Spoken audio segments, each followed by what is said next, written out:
So as I was saying, the UCL is known in the UK and beyond, of course, for its research and quality of research.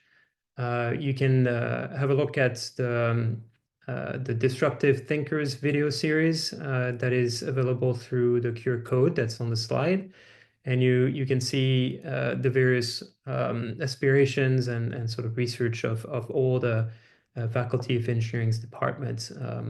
So how, for example, waste can help us get to net zero, how we can make big policy changes happen from the STEaPP side, how engineering connects genes to our bodies, much more. There's a lot of great science and engineering that's coming out from our faculty and from our departments.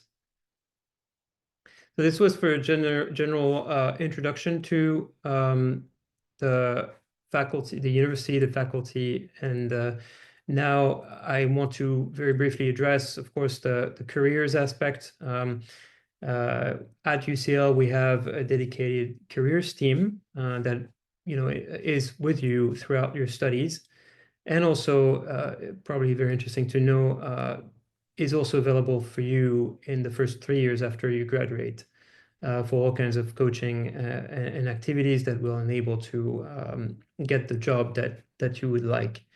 So the services include advice on researching different jobs and industries, supporting you as you weigh out options and with your decisions, but also very simple, reviewing your CVs, your cover letters and applications and all that, as well as, of course, preparing for interviews when you reach that stage. UCL Careers organizes also alumni networking events, and we, as well as a department, do that, and that is also very helpful for our students to connect with alum students that have landed the jobs that they wanted, and how to guide current students in the way that to get the jobs that they want to get to. So that's a big aspect of UCL and the effort of the department in that realm. So our department, STEaPP, Science, Technology, Engineering, and Public Policy, fits into the UCL vision of transforming how the world is understood, how knowledge is created and shared, the way that global problems are solved. And from our perspective, there's an absolute need for individuals who know how to navigate the interfaces between science at large and policy, whether it is national or international policy. So here at STEaPP in the department, we're a team of multidisciplinary researchers. We work in a transdisciplinary way. We involve a lot of different stakeholders in our research, and we apply our theoretical knowledge and our professional expertise and experience to solving real-world challenges. And we will come back to it when we present the MPA and the way that also our education enables students and our alums to tackle these pressing great challenges of our times. So we know that we want to equip our MPA students with the necessary expertise, tools, and skills to navigate that. We have a global network of partners and organizations that we work with and that we can expose our students to, and potentially you'll hear some of that from our current students as well, as they embark on what we call the group projects, and they're about to embark on this to try to help a partner organization solve a salient and relevant policy issue that they are facing. So very briefly, that's an overview of our 5 Master of Public Administration programs.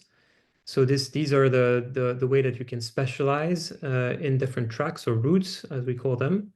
So the first one is the Climate, Innovation, and Sustainability Policy.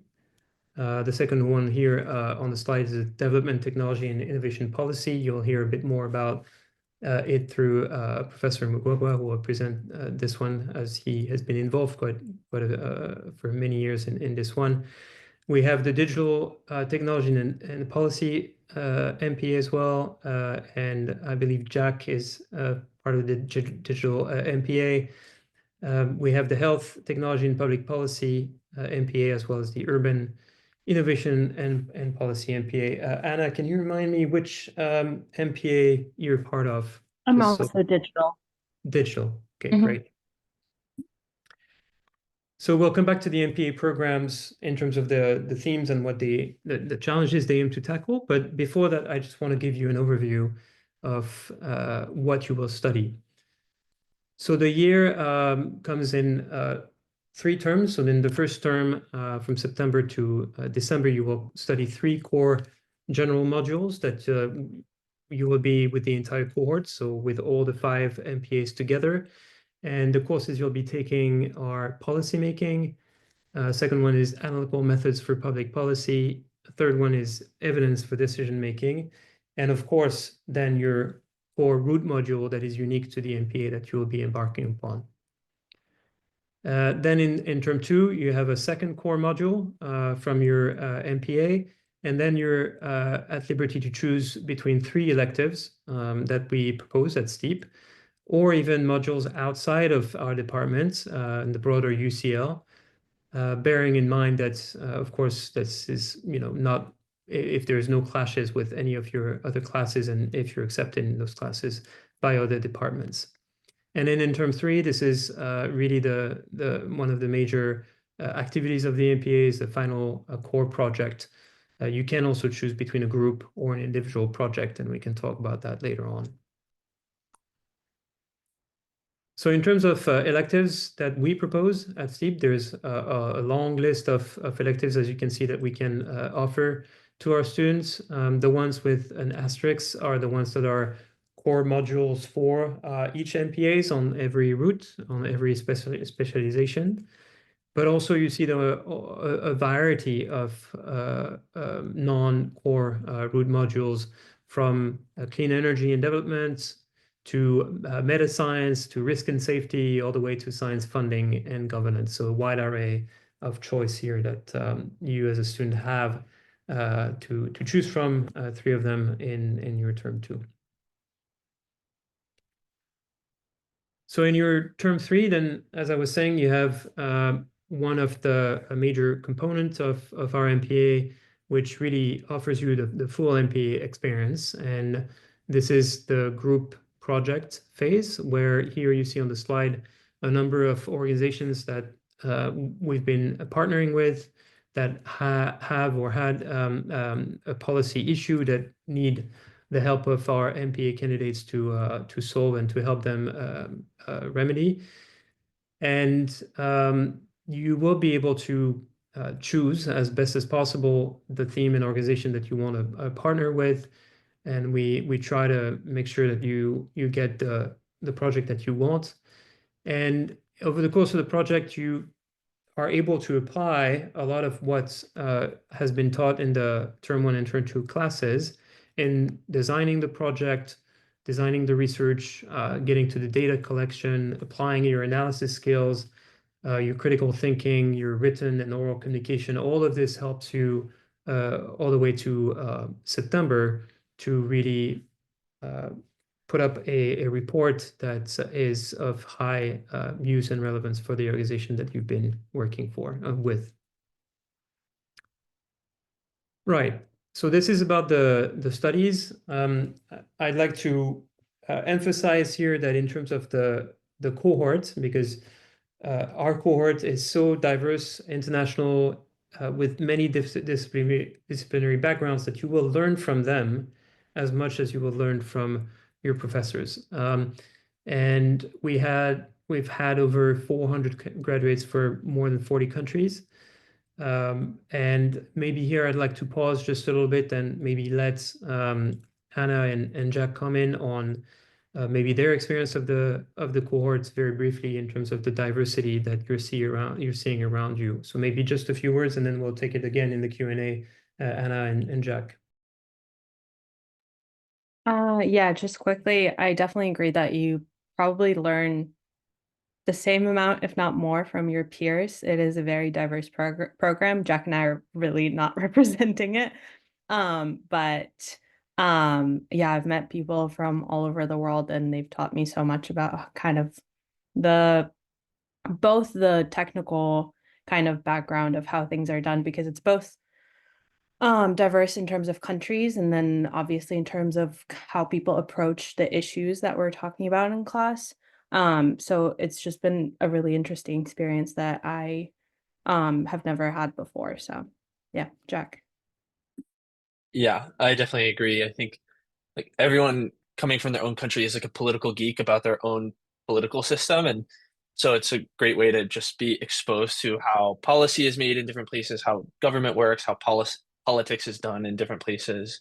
Um, and then, yeah, as everyone is saying, us, Anna and I not being the most representative, just to give you like a more better sense of like how the cohort's actually spread out, I'd say like probably like 15% of the cohort is Americans. And then maybe 10% is from South America. Another 15% is from Southeast Asia. Um, another 10% from South Asia, 10% from Europe, like really, really spread out, with like one or two people from everywhere, and then a bunch of Americans. Um, and yeah, it's great. We do a lot of group work, and I think that's one of like the funnest parts of the MPA.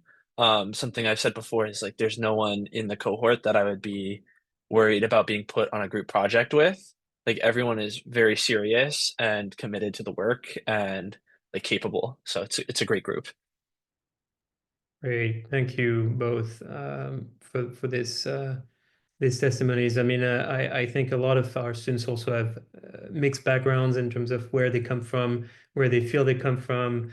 It's just so much diversity. People have moved geographically to different continents, so they bring a wealth of expertise and experience to the classroom. And yeah, agree with you. We as professors also learn quite a lot from all of you year after year. So yeah, thanks for that. So we'll come back to life at STEaPP maybe in the Q&A in maybe 5 or so minutes.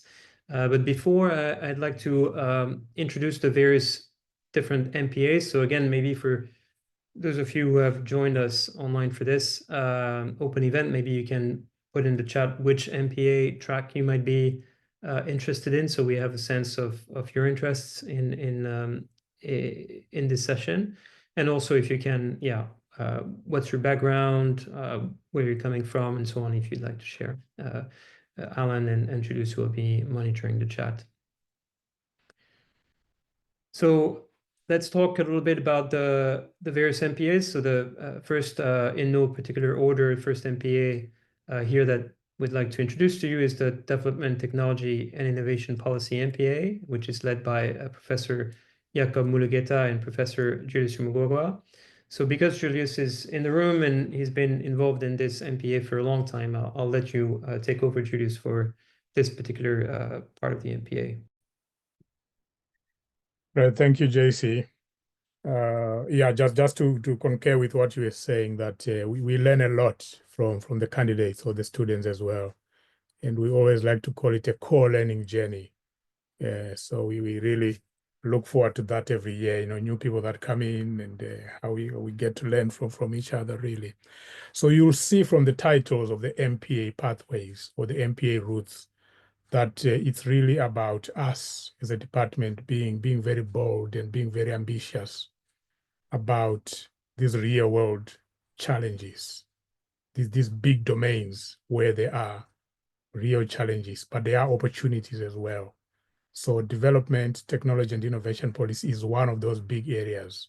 Whichever way you define development, whether you use the classic Robert Chambers definition of development as good change, or you think about development as intentional change in accordance with societal objectives, or so many other definitions of development, whichever way you think about it, I think it's really just a reflection that we live in a world that is so much in need of rethinking, recalibration, and reconfiguration of the systems that we have for making it an equitable world or an equitable society, a fair society where there's inclusion, where there's access to all the things that people need. And we know that technologies do play a big part in shaping the world that we live in. Historically, in the present and also going into the future, technologies do play a role. But how do we critically make sure that they actually leave no one behind?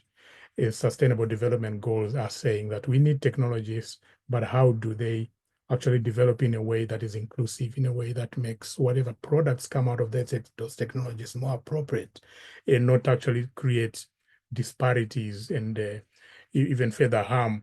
So this pathway is essentially for that. It's anchored in the innovation systems framework, the different varieties of innovation systems, whether it's the linear model of it, the systems, the global system, the regional system, or the national system. So you'll engage very critically with those frameworks.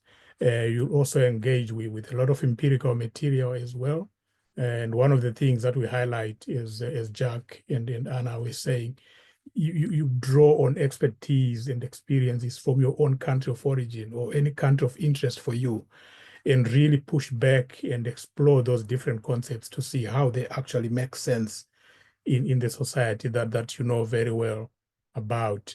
So that's part of the learning. And so this module, like all the other MPA pathways or MPA routes, it's got a term 1 module and a term 2 module, where you cover different but complementary components in that.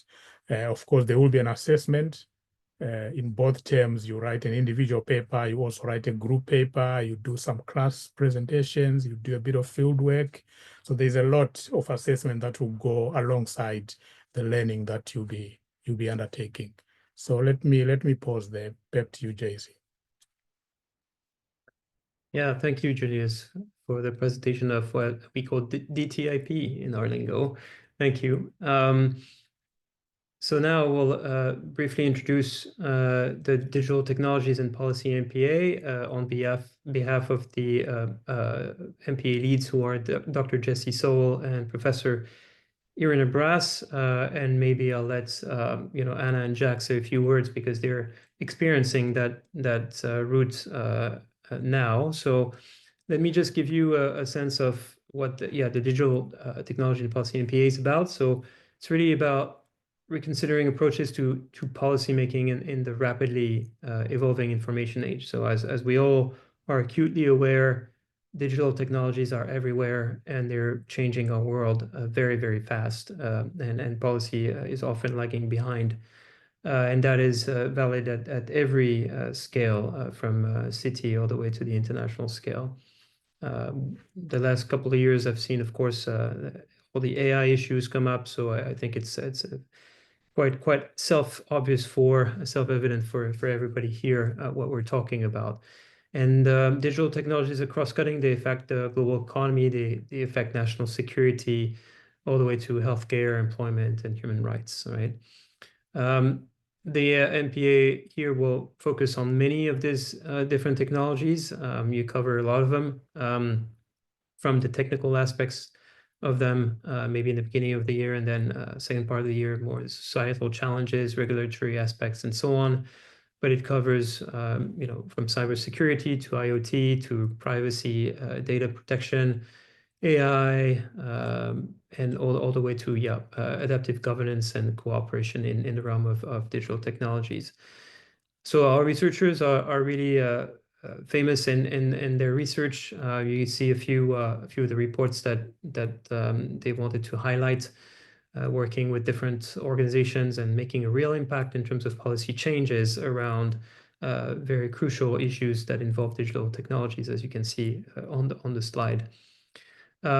So this is a very brief intro to this MPA. I just want to leave the space a little bit to Anna and Jack to tell you a bit more what it is that they've experienced in this first half of the year.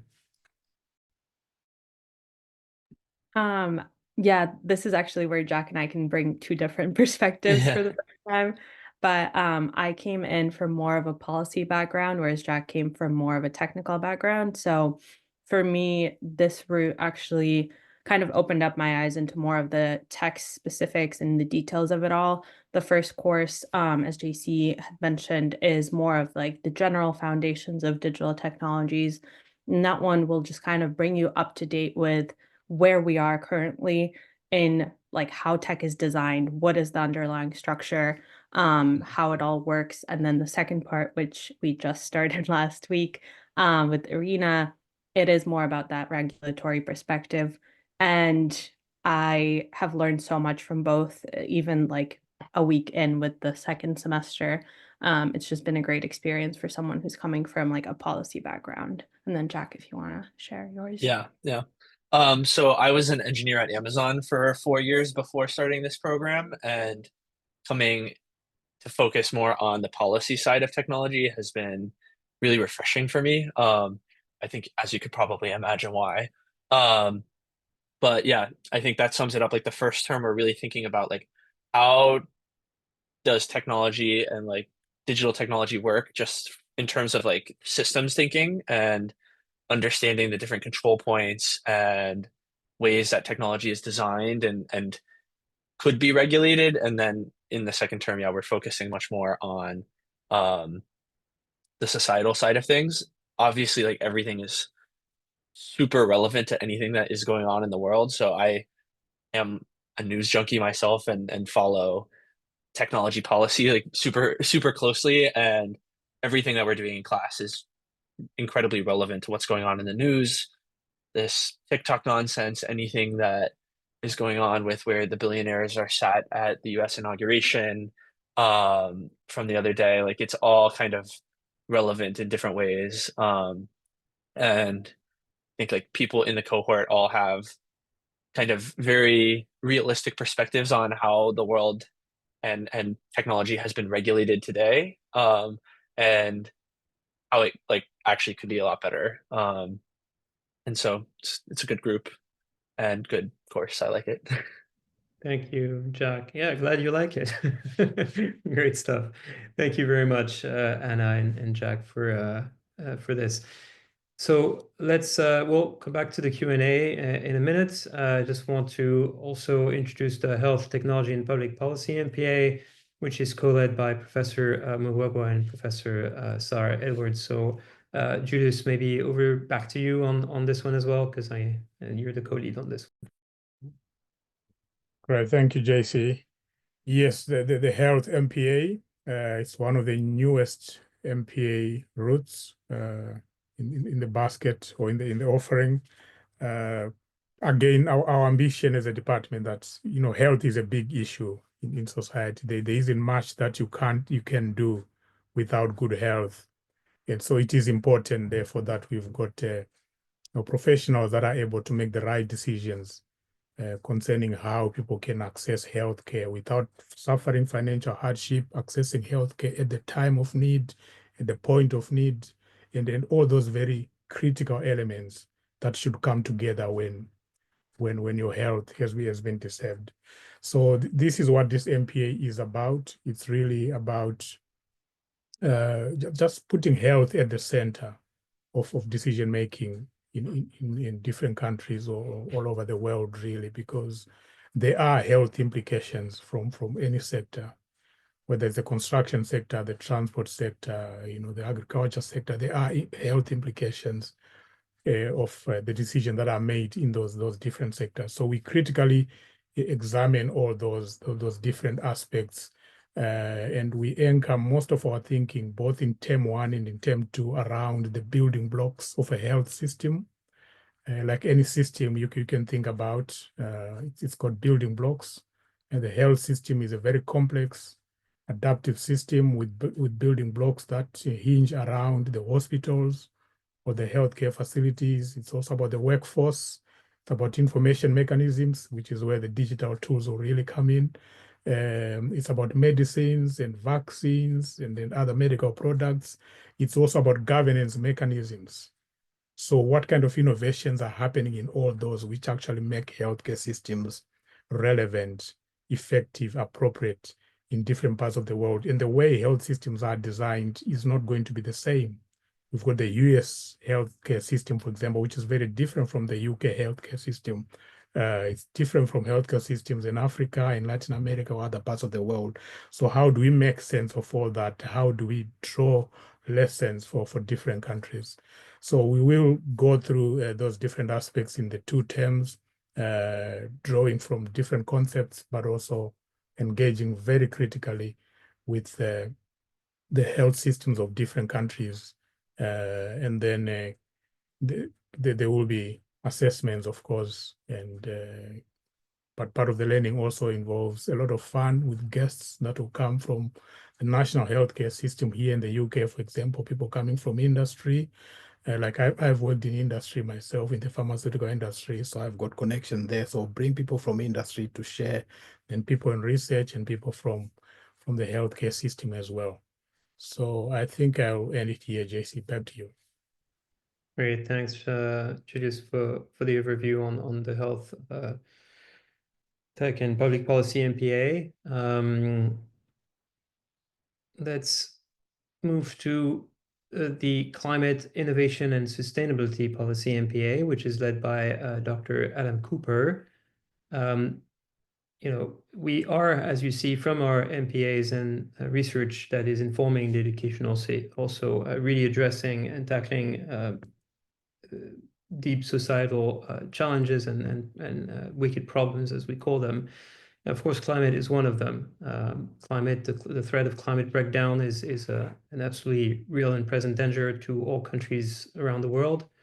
Innovation is a key mechanism to address it, although we shouldn't think about just purely engineered solutions. And of course, it's also about how we address it as a society. The MPA route here specializes really in the critical role of climate and energy technologies and the opportunities, again, on opportunities and risks around climate innovation for sustainability. And in this MPA, we'll explore conceptually what sustainable transitions are, for example, what they can be, what they should be, and how challenges to such transitions can be met. So you'll be looking at emerging programs to develop climate innovation. You'll explore what these mean for different communities, and communities are, of course, often critically part of the solution, and you will explore this. And this MPA is facilitated by an interdisciplinary faculty with experience and connections in energy and sustainability and climate innovation policy. So it'll draw on theories, literature, empirical studies, and of course practice throughout to explore these policy issues and interdisciplinary innovation that can help tackle this major challenge. So happy to chat in the Q&A about this specific MPA. Now I'd like to end with the last but not least of the MPAs, the Urban Innovation and Policy MPA, which is led by Dr. Jenny MacArthur. And cities are also and urban areas are growing, and cities are absolutely key in the way that we need to address. They contain difficult policies that we need to address because we increasingly live in cities and live in urban areas, and it's driving cross-cutting societal, environmental, and economic changes and challenges. So a lot of the overarching questions that you'll cover in this MPA are, say, how can urban policies support innovation, from tech-led schemes to governance or social innovations that lead societal transformation, sustainable and inclusive development issues. You've heard about the smart city concept. So how are smart technologies changing our cities for the better? How are they enabling efficient management of the cities, but also efficient monitoring? Although for the worst, of course, maybe ushering a new era in global surveillance in the cities. It impacts all kinds of areas, as I was saying. So what will it take to decarbonize urban economies, for example? What will it take to decarbonize infrastructures and so on, and adapt to a changing climate? So all of this are questions and challenges that you'll tackle in the Urban Innovation and Policy MPA. And just to finish on the many different routes that we have, they all, as you can see, are quite interconnected, because not one single problem is in isolation. Everything is connected. So I will leave it here, and I will hand it over to Alan to just give you a word on admissions, and then we'll go into the Q&A. Thanks, JC. For candidate who interested to apply for our any of the MPA routes, so we are considering application from the upper second degree. So generally, we're looking at a 2-1 or equivalent in your first degree or master degree. But should any of our potential candidate didn't meet that criteria, but with a vast of working experience, we were also looking at application at their own merit and consider making an offer. So if you have any questions about the qualification, do feel free to contact any of us on the admission team. And in terms of the English language, if you're not as a coming from education in the UK, we're expecting a level 4 English, and partly because the high requirement is because of the way we conduct our learning in the program, vastly through written communication, verbal communication. So English language is very essential to help our candidate to get the full benefit from our learning activities. And here in the slide, we will share, with you after the session. It's also contain, if you have English language, from other bodies, how would that be fit into, this criteria? And in the past, we require for 2 references for our application, and we simplify the process this year. We only require only 1 references. And usually, we want to turn around application pretty quickly. So as soon as we got your application, it will go through the UCL admission team, and roughly between 2 or 3 weeks time, you should hear from us. And lots of information about the application could also be seen from our website. And some of you may be considering whether you would like to do it in full-time or part-time. So I'd like to quickly cover how many modules you're going to need to complete. So in the first year, in the full MPA program, obviously you will need to conduct 180 credits. And altogether, you will be studying 4 modules per term, and the final project. And for the part-time student, the first year you will do 4 modules, and the second year you will do 4 more modules as well as the final project. And we have a range of electives for candidate to choose to tailor fit your particular needs. So as a whole we'll have over 15 electives. And should you think there are other modules that is outside STEaPP and you'll be interested to study from, and we would do our utmost best to help you to get a place, because it's not within our department, so we cannot guarantee a place will be. But nevertheless, we will try our best, to get you there, considering, there wouldn't be, clash in your timetable, as well as, they have a place, for you. And for student who will need a visa, our deadline for application is the 27th of June. And for the home student who do not need visa, the deadline is 29th of August, 2025. Now, when it comes into the fees, there are various, scholarships that we offer for candidate to consider. And one of the most popular scholarships our students come from is from the Chiefling, scholarship scheme. That's is a very prestigious, scholarship, and a lot of our students they actually got it through the employment, from their home workplace. Usually is a government organization, and where they come through from to this program. And our colleagues already mentioned we have a very international cohort, and they all come from very different background. So one of the most popular question you may ask at the end is whether you need any technical skills to study in STEaPP. And the short answer is not necessary. We have a range of modules that do not require, highly technical skills, but we also have modules that are designed, to help you to develop it, those technical skills. So I'll stop here, and I'll pass it back to JC. Yeah, thanks, Alan. And we have a very technical question in the chat from Sophia asking, is tuition payment monthly, or does it need to be done all at once? Well, I have to, my understanding is, but I can confirm that to you, is you need to pay, I think, from installment.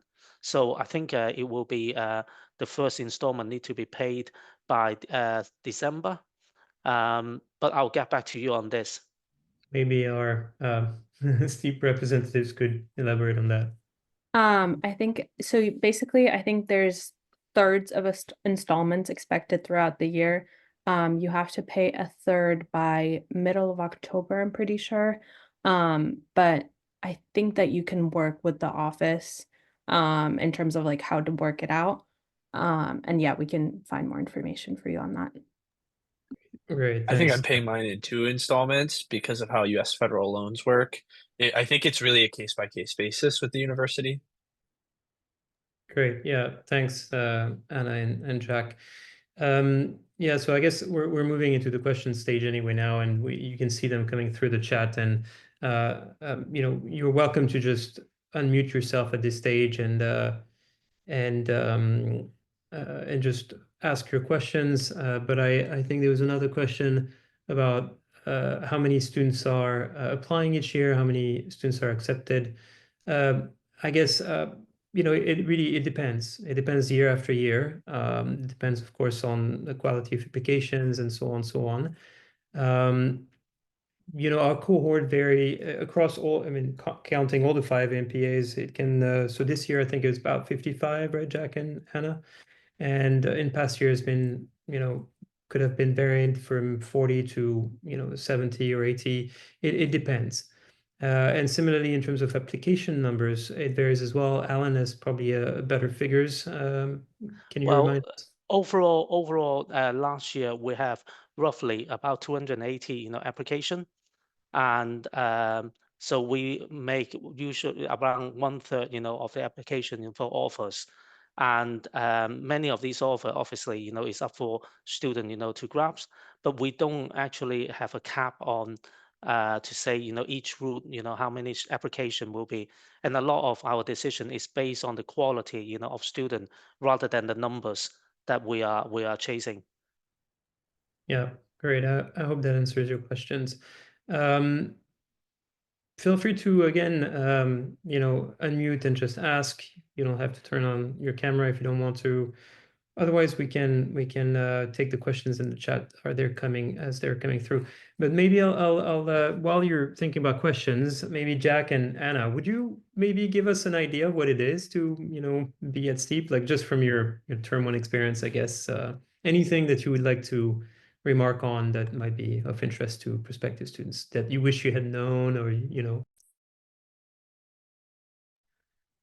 Yeah, I guess I would say I haven't been in school for a long time. So I'm about 4 years out from the last time I was in college back in the US, and coming back to school has been, and they call it uni in the UK.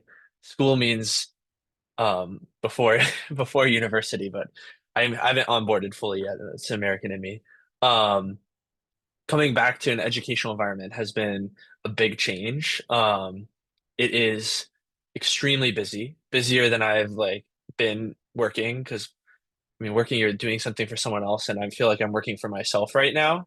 Um, but you spend a lot of time on campus, which is one of the things that attracted me to this program versus some online masters that are becoming more popular now. I really wanted to be physically in a place with people that care about the same kind of things that I do. And you see the 55 people in the cohort or however many are in the next cohort a lot, and you get to be very close with them, and everyone in the cohort is great. Um, and yeah, it's a lot. It's intense, but it's fun. Yeah, maybe Anna. thanks, Jack. Yeah, Anna, Yeah. go ahead. If you can balance the pros and cons, that'd be great. Yeah, I think in addition to that, I will say I know both of you have said that. Oh, no, Megan is from the UK, but Sophia, just coming from abroad, it is a little bit of an adjustment, but honestly, everyone's really supportive. So I know that just for me, that was kind of a question in the back of my head of like how hard will it be to combine academics with just moving abroad. Um, but it has been a very supportive environment in terms of like the people here. So that has been great. And then I think in addition to what Jack said, a lot of the people in the program had worked before, but then there's also some that came straight from undergrad. I don't know where you guys are coming from, but just keep in mind that don't let either of the options stop you from applying. It's great to hear the perspectives of people who are coming straight from undergraduate degrees because they bring in more of an academic perspective that some of us probably have forgotten or lost a little bit.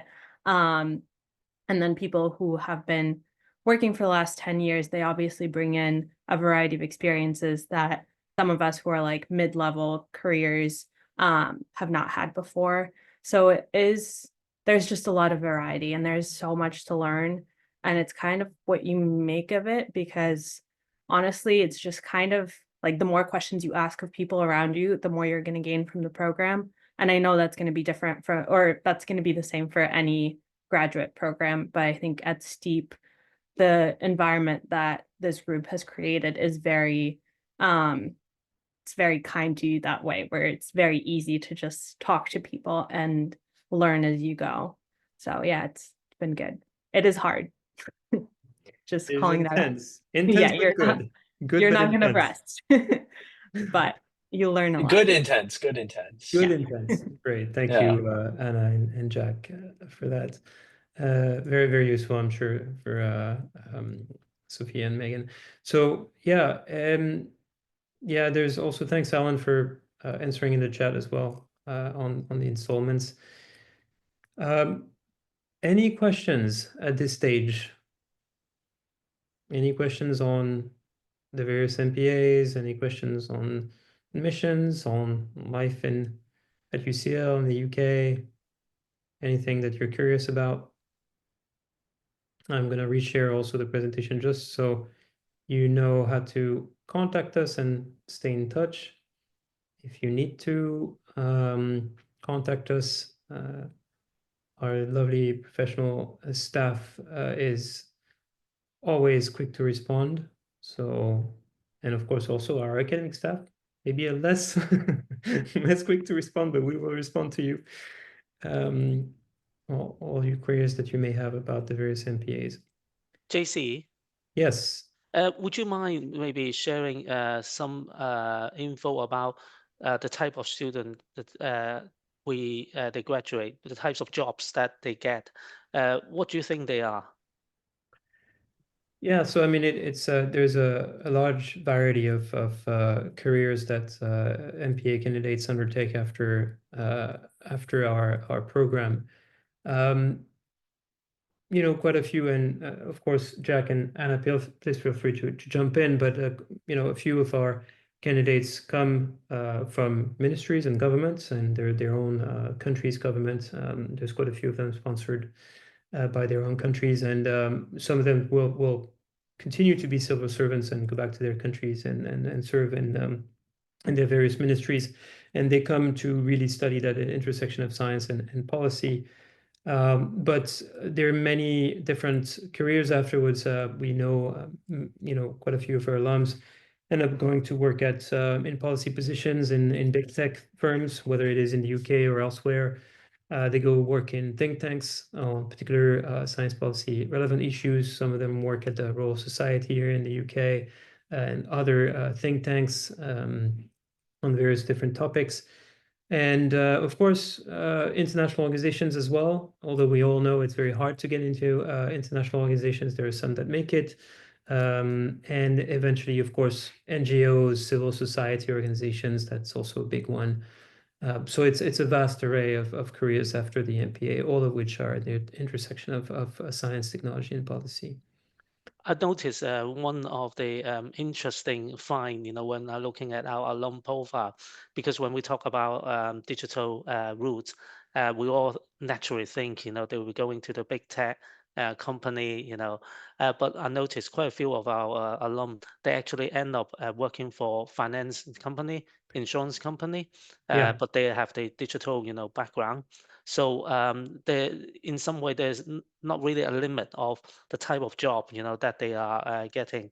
And again, Julius and others, feel free, if to chip in if you know anything, out from what we already, spoken already about the type of job. That's right. Yeah. Is it?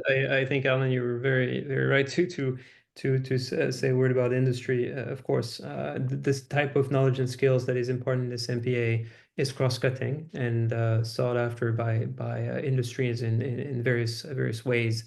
And also consultancies, right? In consultancies. So some of the big firms I know, some of our students, went to work at. I think one of them was at Deloitte, and other of the big five also they went into it.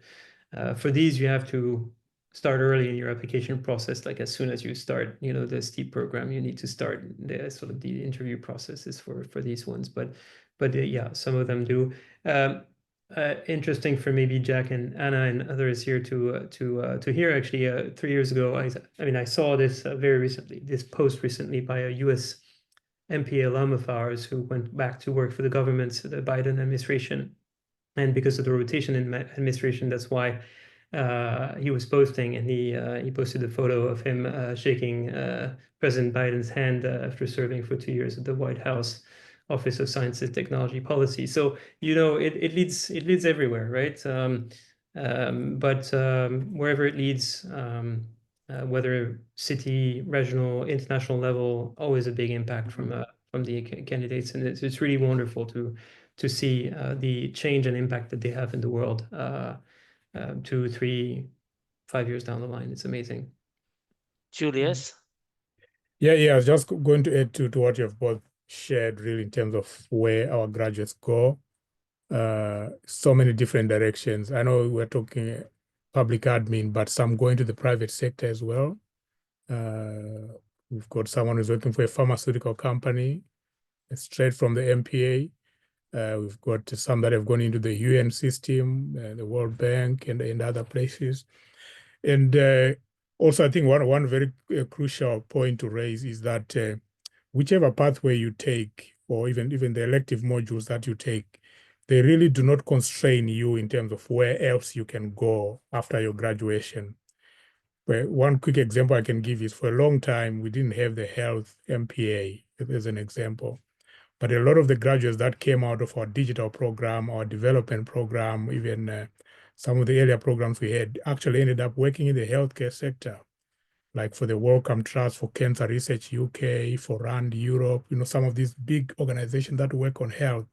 So the crucial thing really is, whichever pathway you pick, just learn as much as you can. And also something that Anna mentioned, which I would also want to really emphasize, it's really about what you make of it.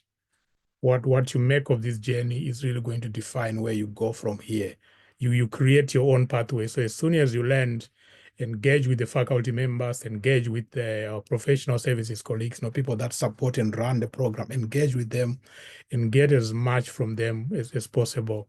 Because a year is not a very long time. If you wait to think about your career 2-3 months into the program, you will already have lost quite a bit of time. So as soon as you arrive, just work with the faculty members and everyone around, and then get the support that you need. Then the final point I want to emphasize is that this is a very much practitioner-oriented program, but you also emerge from this program with very solid intellectual academic skills as well. So we've got quite a few of our graduates now that have gone on to PhD programs in some of the top universities, including here at UCL. Some have gone to Imperial, some have gone to Oxford, so many places. So it's really how you want, or what you want to do beyond this, but you won't be limited by the choices you make. It's really about learning the most from whatever module, whatever pathway you take. Learn and then just get as much support as you can while you're on the journey. Thank you. Yeah, thanks, Julius, and thanks for reminding us academics, right? That's our MPAs go on to become academics as well. So yeah, good. Thank you for reminding us of that. So we're reaching the hour.